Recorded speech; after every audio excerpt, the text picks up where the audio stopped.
just want to start with my dog, Nigel. Some of you have been to my house and you met Nigel. He's about a 10-year-old. He was supposed to be a little Yorkshire Terrier, but since we got him from Rogers Extravaganza Market, for whatever reason, they did genetic enhancement. And as he grew from a little Yorkshire Terrier, he just expanded out to a much larger Yorkshire Terrier. Matter of fact, I thought after he got to be 26 pounds, I don't think that's a Yorkshire Terrier. He's got some Schnauzer going on there. And it became obvious to me that whoever sold us that dog misrepresented that dog. And when my wife asked me if we could have him, I said, no, don't want a dog. Don't want the responsibility. And her and my kids just kept asking and asking. Finally, I said, okay, you can have the dog. But I don't want anything to do with him. We got the dog. He sized up the 5 people that were in front of him, and he decided that one is the one. And I tried to shrink down as much as I could, but he said, no, you're the one. And I'm like, I don't want a Yorkie. And he's like, I'm not a Yorkie. But I didn't hear that. I didn't understand how dogs talk. I'm not the dog whisperer. But in hindsight, I remember him saying that, and that would have been my first clue right there. This one was not going in the direction I thought it would go.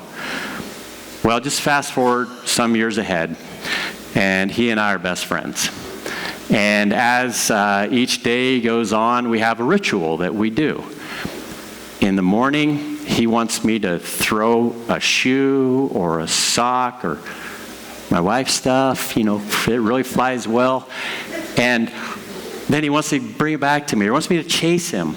And I'll do that until it's time to go to work. And then I'll say, Nigel, I hate to tell you this, and already he's tuning in. And I can see he goes from being all excited to neutral, like what's coming. And then I say these words, I have to go to work. And the ears just go down, his head goes down.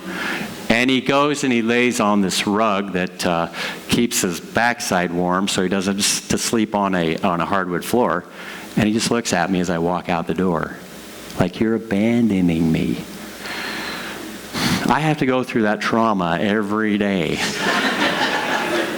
So I don't even look. I'm just like, I know betrayal is happening again and again and again. And I know that when I leave, he's going to be right about the same area waiting for me. And as soon as my car drives into the driveway, he's so tuned to Michelin LTX tires on gravel, he knows I am home.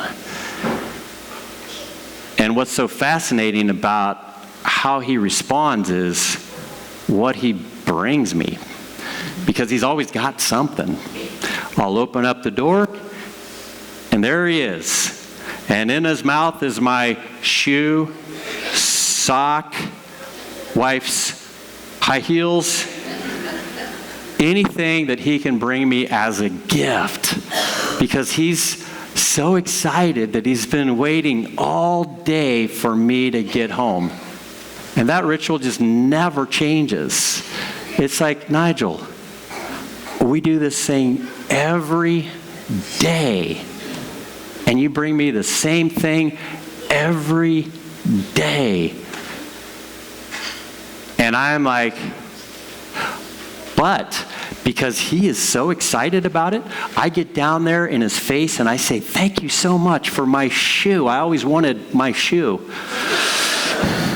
And with him, it's not what you say, it's how you say what you say. And he just feels so good, his little tail's wagging. Because at Rogers, they dock their tail, only they didn't dock his tail real well because it's like that long. And I'm like, I'm not sure what that is, but it'll do. And I kind of shoo him on, and I say, I got to take my coat off and put my case down. And then he just wants me to get in his face and rub him and pay attention to him and show some love. And that is our ritual, day after day after day after day. But the hard part about that ritual is that in-between time when I'm not there. Because there's a part of me that wonders, what is he thinking whenever I'm not there? Is he thinking, will he ever come back? Or is he solving some kind of complex physics equation like, I wonder if you do that and you do that. Or is he just sitting there blankly staring, brain in neutral, just waiting, like a statue, not even alive, just waiting? Or is he saying, folks, he's gone and it is time to party? Now that could be too. Or the other possibility is this. There are two cats. I'm a dog. I'm bigger than those cats. And we're going to have some fun. Or at least I'm going to have some fun. They're not. And it's going to be fun bullying these guys until he comes back. And I always wonder why the cats are so traumatized when I get back. I can only assume that the last explanation is probably the best explanation based on their response. I mean, they get this look in the eye like, you've left us. Only it's like, you've left us and that beast has... We don't even have words.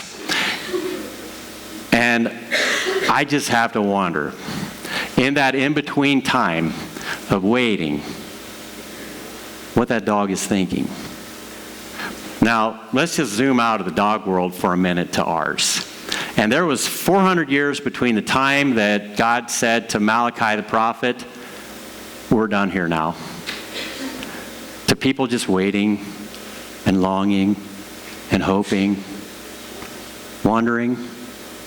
Meanwhile, there are bullies bullying God's people. There are people partying it up because God's not around. There are people who are just kind of staring off into space saying, we don't know what to do without God. And there are people who are just trying to solve all of their hard problems without God in the equation. And for every one of those situations that God is seeing in the lives of the people who are waiting, He knows that the questions that they're asking, He has an answer for. All of them.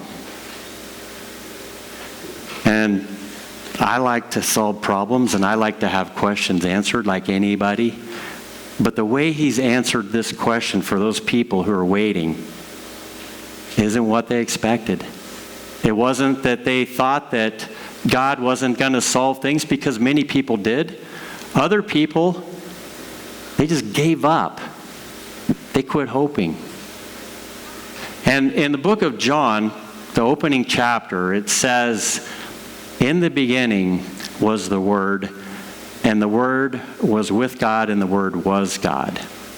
And if you read the opening verses of the Old Testament, the very first pages of the Bible, it says, in the beginning, God created everything, and He spoke it into being. And when He did, we had the galaxies and the sun and the moon and the stars, and we had this planet, and we had the water, and we had the land, and we had night and day, and then we had plants and animals and everything that went to make up that experience, except for one thing that kind of became two things. There are no people. And God said on the final day of making things, I'm going to make some people, and these people are going to be so special, they're going to rule over it all. And as they do, the only person that they have to be accountable to is me, their God. Well, if you've read the Bible or you've heard the stories, we don't always do what we're supposed to do we? You know, because I didn't tell you the other thing that Nigel does. I don't know how it happens, but whenever I leave the house, occasionally he'll go into the bathroom and decide to dismember the waste paper basket. And I'll come in and he'll look at me, and the enthusiasm isn't quite as strong as it normally is. And I'm so clueless I'm not paying attention. But then when I go into the bathroom, I'm like, that explains your lack of enthusiasm whenever I came in. You did something you shouldn't be doing. And you can just see his ears. I mean, he's very expressive. His ears kind of turn in like that. And there is a sense of shame in the air. I mean, it's palpable. And as Nigel is looking at me, it's sort of like the next question, isn't it? You and me? What are you going to do? Well, what do you do? What do you do to a dog that disobeys? I mean, I don't beat dogs, so I can't do that. I'm a pastor. I can't be mean. What do? Well, I just go in and I clean up the mess, and I say, don't do that again. Wait till your mom comes home. It's fun being the good cop, and somebody else can be the bad cop, so I pass it on. And I think people felt like God was just passing it on to the sacrifices, the animals, the things that were doing the dirty work in the Old Testament. And then God said, no, I'm going to own this one. And we're going to start by becoming one of you. You see, in the Old Testament, God created everything, including us. The end. In the New Testament, John says, God's made all of that. Now he's going to do something super spectacular, something impossible. He's going to take this lame situation and he's going to ornament it in such a way that you would never imagine that it was that before he got a hold of it. And he's talking about you and I. And he's saying, I have something for you. And the only way that I can give it to you is to become one of you. So God does the most dramatic thing he has ever done, and that is he becomes one of us. In the most humble of circumstances you could imagine. Now, any kids in here have a younger brother or sister? When they came into the world, let's be honest, were you okay with it? Perhaps at first. But when my daughter had our son come into the world, her world, he was a pretty fun play toy for just a little while, and then her comment was, she's very verbal, when is he going back? But there is no going back, there are no take-backs here, people. It's a once and done. And God is looking at our situation, and he's saying, I'm in it for good. I'm going to become one of you, and it's going to change everything. Because after I am here, I am the only begotten Son of God, and I'm going to begin something new and dramatic. The Bible in John 3:16 says, for God so loved the world that he gave his only Son, his one and only begotten Son, which doesn't mean a whole lot to people except for the fact that it literally means the only one of its kind. The only kid of its kind. You know, Mayim thought, I'm the only one of my kind. I'm the little more larvae that's growing up into a girl. And she believed that until he came around and wrecked it. But all of a sudden, life is kind of funny. Because love, joy, hope, peace, time has a way of changing us. And Jesus came into the world, and he embodied all of those things. And his goal was to change us by becoming one of us. And when we light the candle, we realize people were waiting. They were longing. They were like, Nigel, when's he going to come back? And I remember painfully a stretch of time whenever I was in kindergarten, and we lived in Illinois, and my dad went back to California, and my mom said that he's doing some construction work out there. So I'd always be waiting. When's he going to come back? When's he going to come back? When's he going to come back? And then there's a part of me that started to say, is he ever going to come back? And I waited and waited and waited and waited. And then he came back. And that deep sense of longing for someone that you never know what you got until it's gone. And then when it's gone, you're like, oh, there's something I'm missing here. And God was gone for a while. And he was hoping that when he came back, we would be ready. We would be prepared. That we'd want him to come back. That we were longing for him to come back. Because we didn't know what we had until he was gone. And now that he's here, we cannot celebrate enough. Sometimes we look at our circumstances and we get bored and we get unappreciative. We look at the Bible and we say, yeah, that's an old book, but we live in modern technology. But that old book has a way of bringing us into a space where something deep inside of us says, I want to be a part of that. And God said, I'm going to make you a part of it, because if you believe in this Son as your Savior, you can be a part of my family forever. And the reason why this church is here is because we believe that promise. And we believe that Jesus enables that to happen. I'm so glad that Nigel is a part of our family. And I'm so glad that when I open the door and he comes running at me full bore, bearing gifts, that all he wants to do is spend time with me. And he's like I honestly believe there's a dog magnet embedded in my leg right there. Because I'll sit down and he'll go right there. And I'm like, we have this whole couch. Give me some space, for crying out loud. Nope, right there. All evening, all night. Repeat the cycle.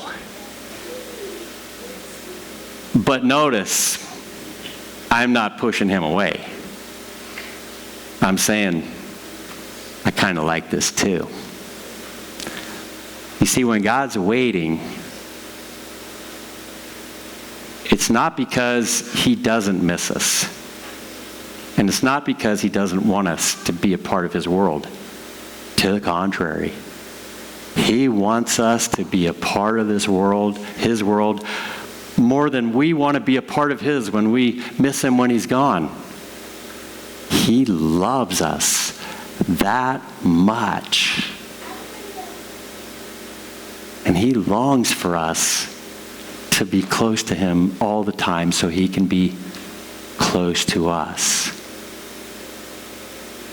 I think that time when my dad had left for a while was a time of just getting ready for us to be back together as a family. And it was interesting. Things started working better when that happened.